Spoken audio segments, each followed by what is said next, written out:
Bab 4. Penumpukan membingungkan. 81, miliar dolar dari 84,5 miliar dolar harta Warren Buffett datang sesudah ulang tahunnya yang ke-65. Akal kita tak dibangun untuk menangani absurditas seperti itu. Pelajaran dari satu bidang seringkali bisa penting di bidang lain yang tak berhubungan. Misalnya sejarah zaman es selama jutaan tahun dan apa pelajarannya untuk pertumbuhan uang. Pengetahuan sains kita mengenai bumi lebih baru daripada yang Anda mungkin duga. Pemahaman akan cara kerja dunia sering melibatkan pengeboran sampai dalam permukaannya. Sesuatu yang kita belum bisa lakukan sampai baru-baru ini. Isaac Newton menghitung pergerakan bintang-bintang ratusan tahun sebelum kita mengerti beberapa hal dasar mengenai planet kita. Baru pada abad ke-19, para saintis menyepakati bahwa bumi berkali-kali pernah tertutup es. Terlalu banyak buktinya sehingga tak bisa disangkal. Di seluruh dunia ada bekas-bekas dunia yang dulu beku. Batu-batu besar berserakan secara acak, lapisan karang tergerus sampai tipis. Ada bukti kuat bahwa zaman es bukan hanya terjadi satu kali, melainkan 5 kali. Jumlah energi yang dibutuhkan untuk membentuk planet, melelehkannya, dan membukanya lagi sangat besar. Apa yang mungkin menyebabkan siklus itu? Pastilah kekuatan terbesar di planet ini. Dan memang demikian, namun bukan dengan cara yang diduga siapapun. Ada banyak teori mengenai mengapa zaman es terjadi. Untuk menjelaskan pengaruh besar zaman es dalam geologi, teori-teorinya juga besar. Tumbuhnya pegunungan dianggap mungkin mengubah angin di bumi cukup jauh sampai mengubah iklim. Yang lain lebih suka gagasan bahwa es adalah keadaan alami, di sela letusan gunung berapi masif yang menghangatkan dunia. Namun tak satu pun teori itu yang dapat menjelaskan berulangnya zaman es. Pertumbuhan pegunungan atau satu letusan gunung berapi bisa menjelaskan satu zaman es, tapi tak dapat menjelaskan berulangnya zaman es sampai 5 kali. Pada awal 1900-an, seorang saintis Serbia bernama Milutin Milankovic mempelajari posisi bumi relatif terhadap planet-planet lain dan mengajukan teori zaman es yang kita sekarang ketahui akurat. Tarikan gravitasi matahari dan bulan mempengaruhi gerak dan kemiringan bumi terhadap matahari. Dalam bagian-bagian siklus itu, yang bisa berlangsung puluhan ribu tahun, tiap belahan bumi mendapat lebih banyak atau lebih sedikit radiasi matahari daripada biasanya. Itu yang bikin seru. Teori Milankovic awalnya berasumsi bahwa kemiringan belahan-belahan bumi menyebabkan musim dingin yang cukup dingin untuk mengubah seluruh planet jadi es. Namun, seorang ahli meteorologi Rusia bernama Vladimir Koppen menggali karya Milankovic lebih dalam dan menemukan nuansa yang menarik. Biang keladinya bukan musim dingin yang dingin, melainkan musim panas yang sejuk. Awalnya, ketika satu musim panas tak pernah cukup panas untuk melelehkan salju dari musim dingin sebelumnya. Dasar es yang tersisa mempermudah salju menumpuk pada musim dingin berikutnya, yang menambah peluang salju bertahan pada musim panas berikutnya, yang menarik lebih banyak salju lagi untuk menumpuk pada musim dingin berikutnya lagi. Salju yang terus-menerus ada memantulkan lebih banyak cahaya matahari, sehingga memperparah pendinginan yang mendatangkan lebih banyak salju dan seterusnya. Dalam beberapa ratus tahun, timbunan salju musiman tumbuh menjadi lapisan salju yang menutupi satu benua. Kebalikannya juga terjadi. Kemiringan orbital yang memberi lebih banyak cahaya matahari melelehkan lebih banyak salju pada musim dingin, sehingga memantulkan lebih sedikit cahaya pada tahun-tahun sesudahnya, yang menaikkan suhu, yang mencegah turunnya lebih banyak salju pada tahun berikutnya lagi, dan seterusnya. Itulah siklusnya. Yang hebat adalah bagaimana sesuatu yang besar bisa tumbuh dari perubahan kondisi relatif kecil. Awalnya lapisan tipis salju yang tersisa karena musim panas sejuk yang tak terpikirkan orang. Kemudian dalam sekejap secara geologis, seluruh bumi tertutup es setebal 1 kilometer. Seperti kata ahli glasiologi Gwen Schultz, yang menimbulkan lapisan es bukan banyaknya salju, melainkan salju yang bertahan sesedikit apapun. Pelajaran besar dari zaman es adalah bahwa Anda tak perlu kekuatan besar untuk menciptakan hasil besar. Jika sesuatu bisa menumpuk atau compound, jika sedikit pertumbuhan menjadi dasar pertumbuhan berikutnya, dasar kecil pada awal bisa mengarah ke hasil yang begitu luar biasa sampai tampak bertentangan dengan logika. Saking bertentangannya, Anda meremehkan kemungkinannya, tak menyadari dari mana pertumbuhan berasal dan apa yang bisa dihasilkannya. Begitu juga dengan uang. Lebih dari 2000 buku membahas bagaimana Warren Buffett membangun kekayaannya. Banyak yang bagus, namun hanya sedikit yang cukup memberi perhatian ke fakta paling sederhana. Harta Buffett bukan hanya karena dia investor yang hebat, melainkan karena dia investor hebat sejak masih anak-anak. Saya menulis ini ketika harta Warren Buffett bernilai 84,5 miliar dolar. Dari jumlah itu, 84,2 miliar dolar terkumpul sesudah ulang tahunnya yang ke-50. 81,5 miliar dolar datang sesudah dia memenuhi syarat Social Security pada pertengahan umur 60-an. Warren Buffett ialah investor yang fenomenal. Namun Anda melewatkan satu hal penting jika menganggap semua keberhasilannya disebabkan keahlian investasi.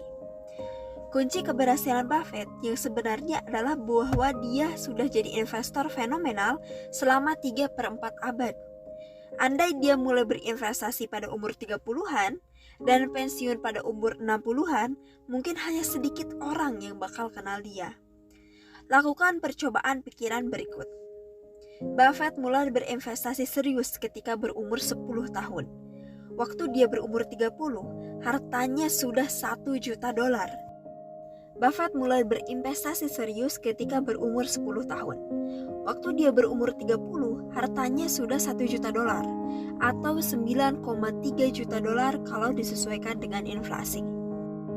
Bagaimana jika dia orang yang lebih normal? Menghabiskan masa remaja dan dewasa muda menjelajah dunia dan mencari apa yang dia suka.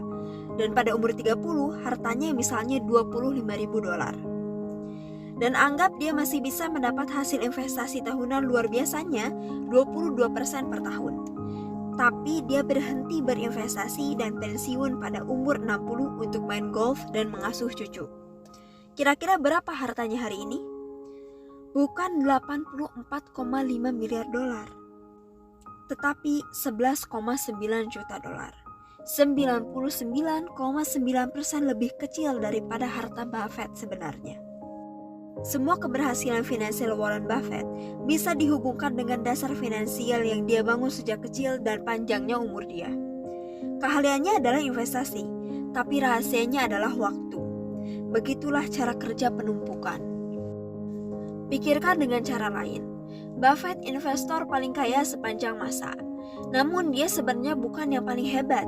Minimal bukan kalau diukur dengan hasil rata-rata tahunan. Jim Simons, kepala dana lindung nilai Renaissance Technologies, menemukan uang 66% per tahun sejak tahun 1988. Tak ada yang mendekati rekornya.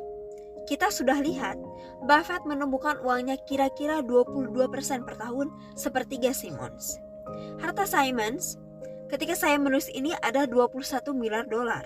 Saya tahu ini kedengaran konyol mengingat angka-angka yang kita hadapi, tapi dia 75% lebih tidak kaya daripada Buffett.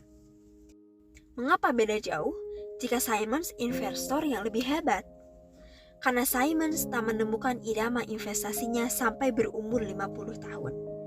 Jumlah tahun yang dia punya untuk menumpuk kekayaan lebih sedikit daripada Buffett. Jika James Simons mendapat hasil tahunan 66% selama 70 tahun seperti Buffett, maka hartanya,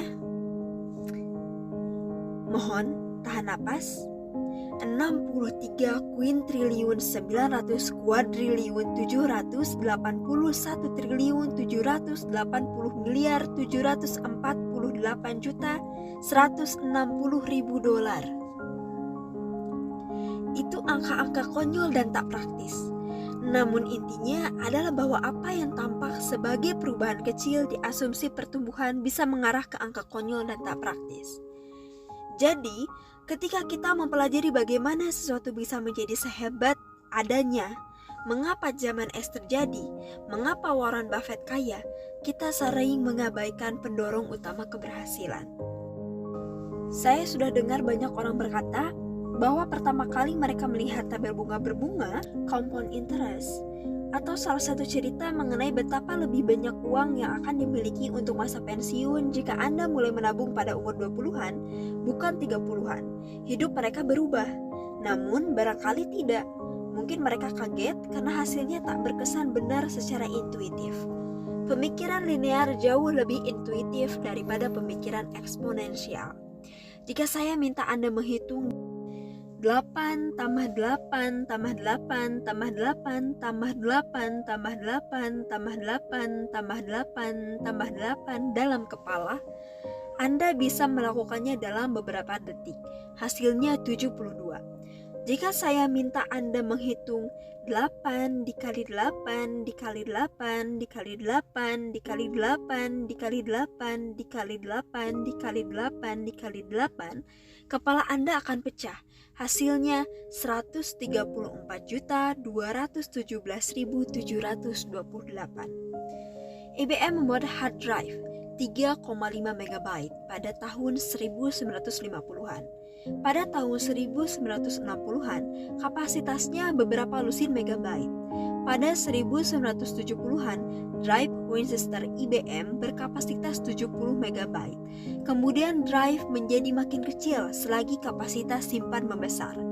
PC biasa pada awal 1990-an berkapasitas 200 sampai dengan 500 MB. Kemudian, terjadi ledakan. 1999, iMac Apple dilengkapi hard drive 6 GB. 2003, 120 GB di Power Mac. 2006, 250 GB di iMac baru. 2011, hard drive pertama dengan kapasitas 1 TB. 2017, hard drive 60 TB. 2019, hard drive 100 TB. Satukan semuanya. Dari 1950 sampai 1990, kita mendapat 296 MB. Dari 190 sampai hari ini, kita mendapat 100 juta megabyte. Jika Anda seorang yang optimis dengan teknologi, pada tahun 1950-an, Anda boleh jadi memprediksi bahwa penyimpanan praktis bakal menjadi 1000 kali lebih besar. Barangkali 10.000 kali lebih besar jika Anda sangat optimis. Sedikit yang bakal mengatakan 30 juta kali lebih besar dalam masa hidup saya. Namun itulah yang terjadi. Hakikat penumpukan yang kontraintuitif bahkan membuat yang terpintar di antara kita mengabaikan kedahsyatannya. Pada 2004, Bill Gates mengkritik Gmail yang baru hadir, bertanya mengapa orang bakal perlu penyimpanan 1 GB. Penulis Stephen Levy menulis, meski paham teknologi terbaru, mentalitas Gates terikat di paradigma penyimpanan lama sebagai komoditas yang mesti dihemat. Kita tak pernah terbiasa dengan betapa cepat hal-hal bisa tumbuh. Bahayanya di sini adalah bahwa ketika penumpukan tak intuitif, kita sering mengabaikan potensinya dan memusatkan perhatian untuk menyelesaikan masalah melalui cara lain. Bukan karena kita berpikir berlebihan, melainkan karena kita jarang berhenti sejenak untuk mempertimbangkan potensi penumpukan. Tak satu pun dari 2000 buku yang membedah keberhasilan Buffett berjudul Bapak ini telah berinvestasi secara konsisten selama 3/4 abad. Namun kita tahu bahwa itu kunci sebagian besar keberhasilannya. Memang sukar memikirkan matematikanya karena tidak intuitif. Ada buku-buku mengenai siklus ekonomi, strategi trading, dan pilihan sektor. Namun buku paling dahsyat dan penting seharusnya dijuduli Diam dan Tunggu. Isinya hanya 1 halaman dengan grafik pertumbuhan ekonomi jangka panjang. Pelajaran praktisnya adalah bahwa penumpukan yang kontraintuitif boleh jadi bertanggung jawab atas mayoritas trading mengecewakan, strategi buruk, dan upaya investasi yang sukses. Jangan salahkan orang kalau mengarahkan segenap upaya dalam belajar dan berbuat mencoba meraih hasil investasi terbesar. Secara intuitif, itu tampak seperti cara terbaik mendapatkannya. Namun, investasi bagus belum tentu perihal meraih hasil terbesar, karena hasil terbesar cenderung terjadi sekali-kali dan tak bisa diulang. Yang lebih penting adalah mendapat hasil lumayan yang bisa diandalkan dan diulang selama-lamanya. Barulah penumpukan bisa menggila. Kebalikannya, meraih hasil besar yang tak bisa dipegang mengarah ke beberapa cerita tragis. Kita akan butuh bab berikutnya untuk menyampaikan cerita.